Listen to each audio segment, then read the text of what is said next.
Hello, good evening everyone. আমি shiny from Netherlands. আজকের গল্পে আপনাদের সবাইকে স্বাগত জানাই। আজকের দিনটা হলো বুধবার, ঘড়িতে এখন সময় ছিল সন্ধ্যে 6:30। হ্যাঁ, আজকের ব্লগটা সন্ধ্যে থেকেই শুরু করলাম।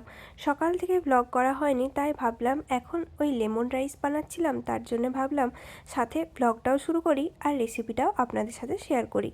লেমন রাইস যদিও একটা সাউথ ইন্ডিয়ান খাবার, কিন্তু এটা খেতে বেশ টেস্টি হয়। প্রথমেই আমি কড়াইতে সাদা তেল দিয়ে দিয়েছিলাম, তারপর ফোড়ন হিসেবে দিয়েছিলাম কারি পাতা, চানা ডাল, সর্ষে, বাদাম আর কাজুও দিয়ে দিয়েছিলাম একটু।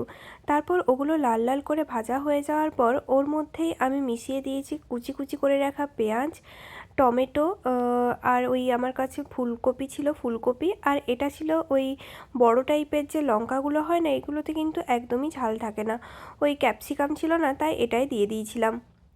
এগুলো বেশ ভালো করে ভেজে নেব। আর ভাজা হয়ে যাওয়ার পর আগের থেকে বানিয়ে রেখেছিলাম রাইসটা যদিও নর্মাল যে রাইস আমরা প্রত্যেক দিন খেয়ে থাকি, ওটাই দিয়েছিলাম। এগুলো একটু ভাজা ভাজা হয়ে যাওয়ার পর এক এক করে মশলাগুলো সব মিশিয়ে নেব। মশলা বলতে ওই হলুদ গুঁড়ো, জিরের গুঁড়ো, ধনের গুঁড়ো আর লঙ্কার গুঁড়ো। এগুলো ছাড়া তো মনে হয় না আমি কোনো রান্নাই করি বলে।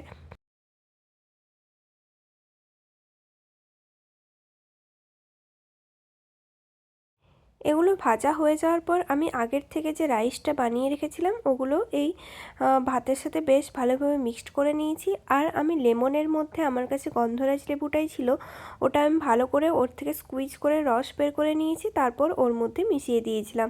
ওদিকে আমার লেমন রাইস তো কমপ্লিট হয়ে গেছে, আর রাইসের সাথে খাওয়ার জন্য রায়তা তো মাস্ট, তাই এদিকে আমি রায়তাও বানিয়ে নিচ্ছিলাম। রায়তা বানানোর জন্যে ওই 5 টেবিল স্পুন মতো আমি দই নিয়ে নিয়েছিলাম। এরপর দইটাকে বেশ ভালোভাবে একটু ফেটিয়ে নেব। দইটা ফেটানো হয়ে যাওয়ার পর এর মধ্যে এক এক করে আমি সব মশলা দিয়ে দেবো। আর রায়তার মধ্যে একদম কুচি কুচি করে যদি আদা দেন তাহলে কিন্তু খেতে বেশ ভালোই হয়। আর এখানে দিয়ে দেবো পেঁয়াজ, শসা, টমেটো, যার যেরকম স্যালাড পছন্দ সে সেরকম দিতে পারেন। ধনেপাতাও কুচি করে রেখেছিলাম, সেগুলোও দিয়ে দিলাম। আমার তো রায়তায় ধনেপাতা একদম মাস্ট। ধনেপাতা না হলে আমি রায়তা খেতেও পারবো না মনে হয়। রায়তাতে দেওয়ার জন্যে ওই জিরে, ধনে আর শুকনো লঙ্কা একটু ড্রাই রোস্ট করে নিয়ে মিক্সিতে পেস্ট করে নিয়েছিলাম। এই মশলাটা দিলেও কিন্তু রায়তার টেস্ট বেশ ভালো হয়। চলুন তাহলে সব তো এক এক করে দিয়ে দিয়েছি, এরপর ভালো করে মিশিয়ে নিই, তাহলে আমাদের রায়তা তৈরি হয়ে যাবে। রায়তায় কিন্তু অবশ্যই সল্ট দিতে ভুলবেন না, তাহলে কিন্তু টেস্ট ভালো আসবে না।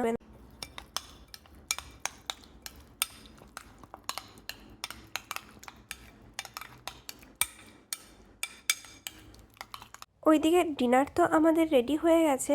আর এখন ঘড়িতে সময় ছিল ওই 10:30 মতো। সানসেটও এদিকে হয়ে গেছে, আর পুরো সিটিতে রাতের লাইটও চলে গেছে। তাহলে এরপর আমাদের যেটা দায়িত্ব সেটা হলো ডিনারটা কমপ্লিট করে ফেলা। তাড়াতাড়ি খেলে আবার তাড়াতাড়ি উঠতেও হবে। তাহলে চলুন এরপর রাতের ডিনারটাও করে নিই। এখানে ছিল লেমন রাইস আর সাথে রায়তা। ওদিকে কিছুটা পরিমাণ রয়েও গিয়েছিল। লেমন রাইস খেতে কিন্তু বেশ টেস্টি হয়, অনেকটা ট্যাঙ্গি ফ্লেভার আসে, যার জন্য টক টক খেতে ভালোই লাগে। আমি একটু কিছুটা পরিমাণ রায়তাও নিয়ে নেব, দুটো মিক্সড করে খেলে তো অতিরিক্ত ভালো লাগে। দেবো এখানে।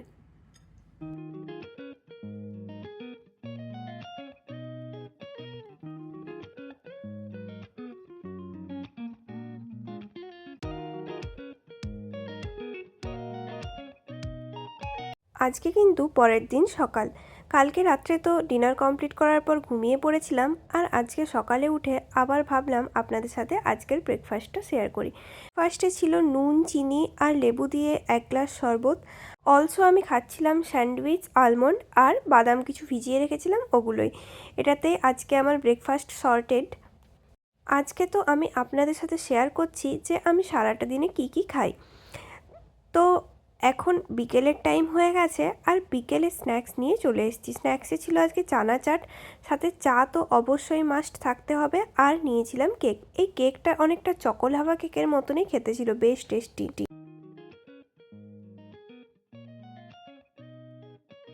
বিকেলের খাওয়া দাওয়ার পরে একটু বাইরে বেরিয়েছিলাম, পার্কে যাওয়ার উদ্দেশ্যে বেরিয়েছিলাম। তবে রাস্তায় যেতে যেতে দেখি এরকম কিছু একটা কার্নিভেল টাইপের বেরিয়েছে। দূর থেকে দেখে তো বুঝতে পারছিলাম না কী হচ্ছে, তবে সবথেকে মজার ব্যাপার হলো কাছে গিয়েও বুঝতে পারলাম না যে কী হচ্ছে আর কেন এনারা এরকমভাবে বেরিয়েছেন। সবাই পায়ে ওই স্নোয়ের ওপরে স্কেটিং করার মতো যেরকম পরে না, ওরকম টাইপের স্কেটিং বোর্ড পরে সবাই রোডের ওপর দিয়ে যাচ্ছিল। আমরা তাই কিছুটা সামনের দিকে এগিয়ে দেখার চেষ্টা করছিলাম। প্রচুর লোক এসছে। এত লোক তো পুরো নেদারল্যান্ডসে আছে বলে সেটাই আমি জানতাম না।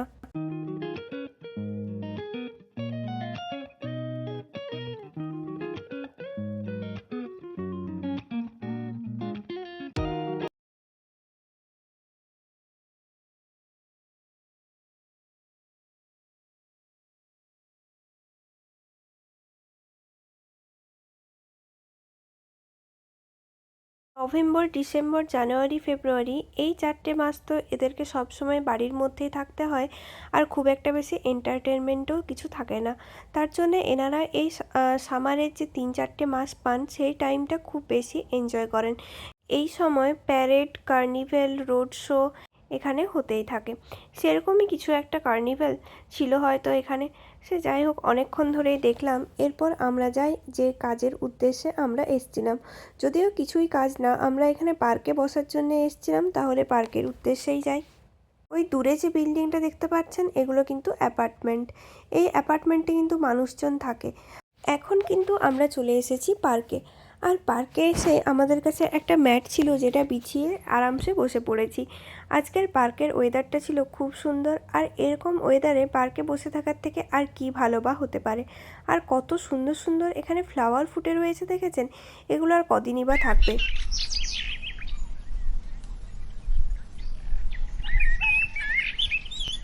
এই নরম ঘাসের ওপর দিয়ে খালি পায়ে হাঁটতে কিন্তু বেশ ভালো লাগছিল। জুতোটা যখন খুলেইছিলাম তাই ভাবলাম একটু সুন্দর এই ঘাসের ওপর দিয়েই হাঁটি। যাক, বিকেলে পার্কে ঘোরাও হয়ে গেছে, বাড়ি ফিরে চলে এসেছি। বাড়িতে এসে তো ডিনারের জন্য প্রস্তুতি করতেই হবে। আমরা রেস্টুরেন্টে গেছিলাম না, তো ওখানেই কিছুটা পরিমাণ খাবার লেফট ওভার রয়ে গিয়েছিল। ওগুলোই আজকে গরম করলে হয়ে যাবে। এখানে ছিল কতগুলো নান, আর ওইদিকে ছিল বাহারি চিকেন। তো চিকেনটা গরম করে নেব, আর নানের উপরে বেশ সুন্দর করে আমি বাটার লাগিয়ে দিয়েছি। মাইক্রো ওভেনে গরম করলে নানটাও বেশ সফট হয়ে যাবে। চলুন তাহলে আজকে এই নান আর চিকেন দিয়েই আমার ডিনার কমপ্লিট করি। যদি আমার এই ব্লগ আপনাদের ভালো লেগে থাকে তাহলে please do like, comment, share and subscribe. দেখা হবে পরের নতুন একটি ব্লগে। ততক্ষণের জন্য টাটা, সবাই ভালো থাকবেন। Thanks for watching my video. Thank you so much.